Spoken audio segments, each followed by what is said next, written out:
Doom Patrol review, season 1, episode 7. What's this called? What's this episode called? Group therapy or Doom therapy? They're just going from strength to strength through these episodes. So this time, this episode is a bit different. You know, this time they just focus on the characters, what they go through on a day-to-day basis. You know, so it's very interesting because this is what you call proper character development. This is what you call helping the audience to sympathise with your characters. This episode, I never have anything bad to say about Doom Patrol. This show is flawless. I've got nothing but 5 stars, good reviews. There hasn't been a dud episode since. And I don't want to speak too soon, you know, because I felt the same thing about Titans. And the season finale was just But this show's promising. I don't think it's gonna stiff me in the season finale. You know, I've got to wait another 8 more weeks. So yeah. But yeah, this episode shows about them, you know, going for the issues and all that. Cliff keeps seeing visions of Bump, his former best friend. You know, basically Bump. If you watch the previous episode, Cyborg hacked the computer, and was able to show Cliff, you know, so Cliff can kind of see his daughter on Facebook, and he sees his daughter with taking pictures with his best friend and calling him dad. And he's like, what the fuck? She's calling the next man dad. I'm her dad. He smashes the laptop.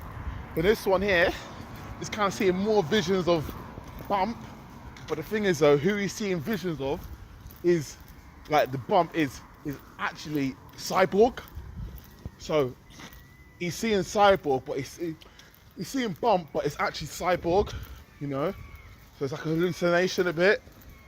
So he starts lashing out, wiling out on Cyborg. You see there's a bit of focus on Jane, her father watching her when he's a baby.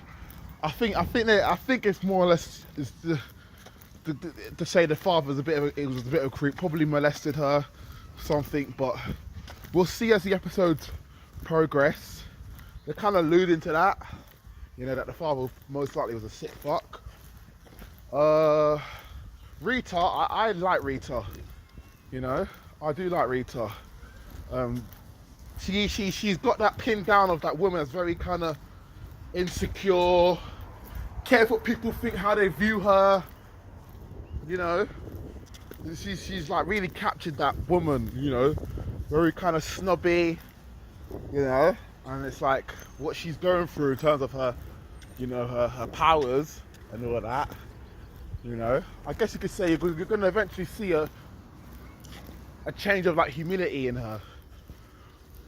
Negative Man, you start to see more of him and his relationship he had with his homosexual relationship he had with his friend and all that stuff.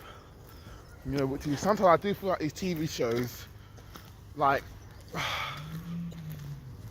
this is the only time I say there's parallels between black and gay. You know, the same way how they like to make characters black just for the sake of it, even if they're not black in the comics. The same way I feel like they like to make characters gay, if they're not gay in the comics. You know, it's their way of just adding dimension to the character, and it's like, you know, you can find other ways to make the character interesting instead of altering their race or altering their sexuality, you know. Like, please use your imagination. You don't have to always make a motherfucker gay or change their colour or their race to add another layer to their character. You know, it's just, Negative Man, you know, I'm finding it hard. I like him. It's a bit hard to like kind of get into him a bit. You know, I thought they need to probably do a proper focus episode maybe on him for me to like really get into it. You know, but you know, we haven't really seen much of his powers either. You know, so yeah, Cyborg. We had to see Cyborg trying to get back in a dating game and all of that. You know, the girls are trying to get him to say booyah, but that's his catchphrase, isn't it? And you know, he hits it off with one woman, and you know he does that. You know when guys like lift up their shirt to show off their abs. So he did that, but because he's got metal parts, like the girl's kind of like, you know, yuck. So like he feels it, obviously feels a bit away in it, yeah. So he's like to grid like his system, like delete my dating account in it. So that was a bit funny.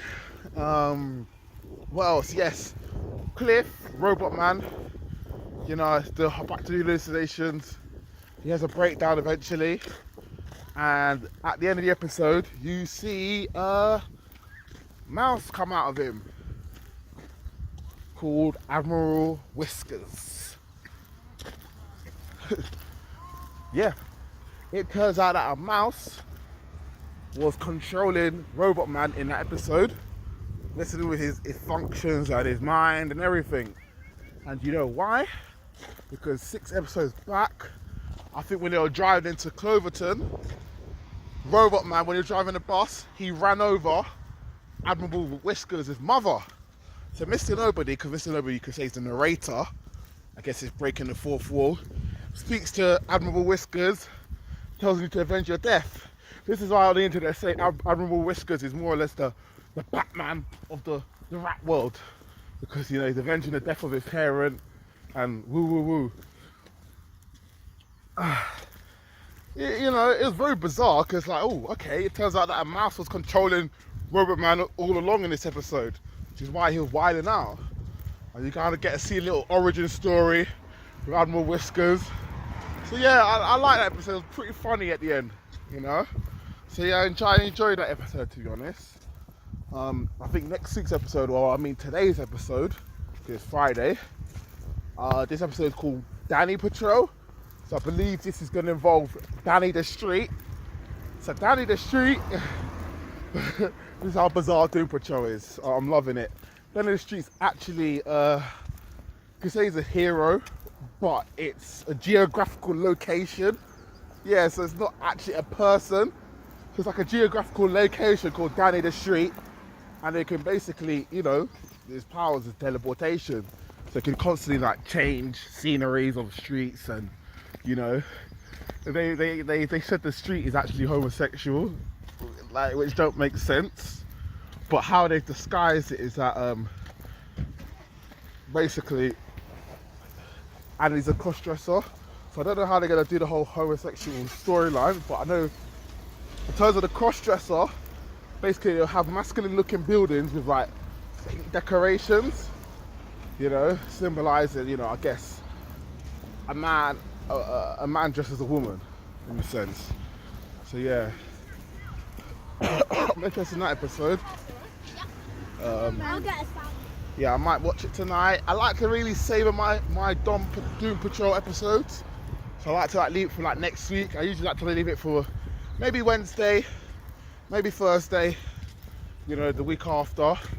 You know, it's like a really savor it so that I don't have to wait too long, you know, because Doom Patrol, I know it's popular, but it's not popular like social media wise, in the sense that on the platform like Twitter and Facebook and YouTube, you know, there's scenes on there, but it ain't getting mad views. It's not, let's just say it's not on a Game of Thrones popularity vibe, so I don't really have to worry too much about spoilers. That can actually wait, compared to like Game of Thrones, where if that comes out, I need to watch it, get on that quickly.